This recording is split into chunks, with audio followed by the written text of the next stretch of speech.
You already know it's hurting you. You've known for a while. So why are you still here?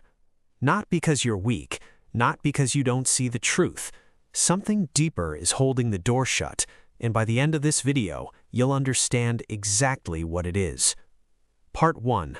The trap that doesn't look like a trap.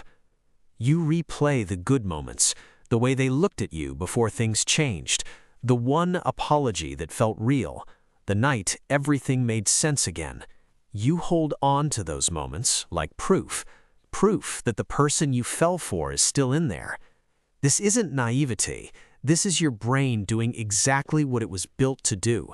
Psychologists call it intermittent reinforcement, a pattern where reward doesn't come every time, only sometimes, unpredictably. It's the same mechanism behind gambling addiction. If a reward came every single time, your brain would stop craving it.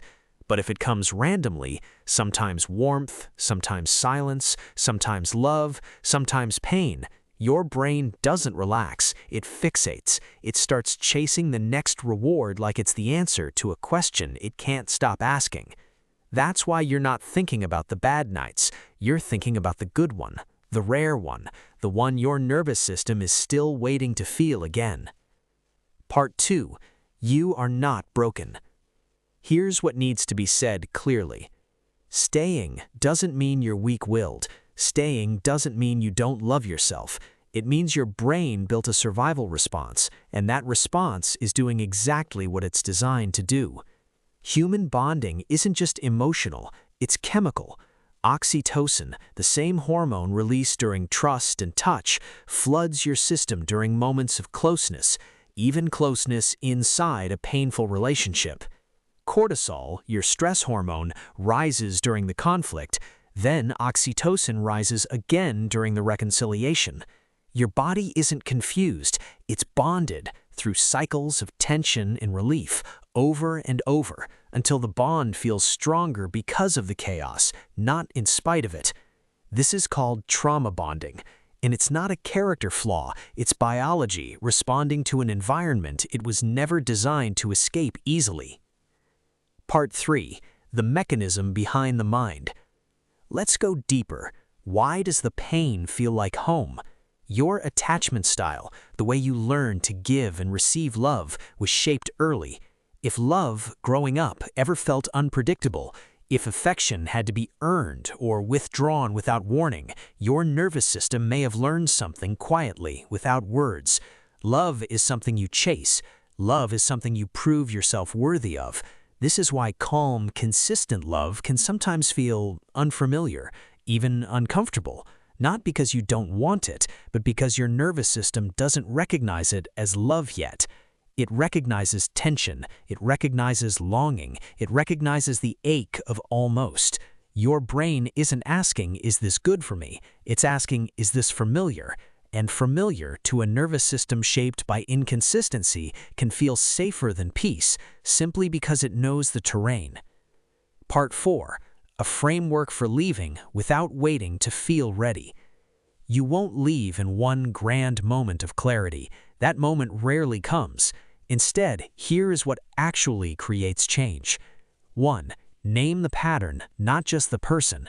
The moment you can say, this is intermittent reinforcement, not, this is just how they are, you take the power out of the mystery. Naming a pattern deactivates some of its emotional grip. This is called cognitive labeling, and it's one of the simplest ways to create distance between you and the loop. 2. Track the pattern in writing, not memory. Memory is edited by emotion. In the good moments, you forget the bad. In the bad moments, you forget the good.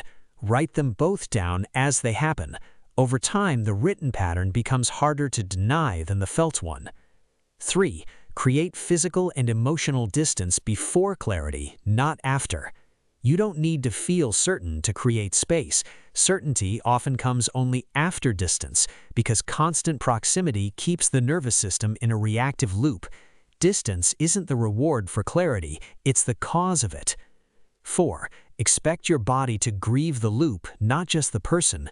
Withdrawal from a trauma bond can feel physically like withdrawal from a substance, because in some ways it is. Cortisol and oxytocin cycles don't disappear the moment you leave. Give yourself permission to feel the ache without mistaking it for a sign you made the wrong choice. 5. Rebuild familiarity with peace, slowly. Since calm can feel foreign at first, you have to relearn it, the same way you'd relearn a language. Small doses of steady, low-drama connection again and again until your nervous system stops mistaking peace for boredom and starts recognizing it as safety.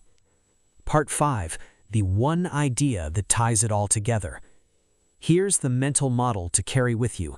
Your nervous system doesn't ask what's good for you, it asks what's familiar. Toxic relationships don't hold on because you're foolish. They hold on because your body confuses intensity with intimacy and unpredictability with passion. But intensity is not the same as love, and familiarity is not the same as safety. Once you understand the mechanism, you take away its disguise.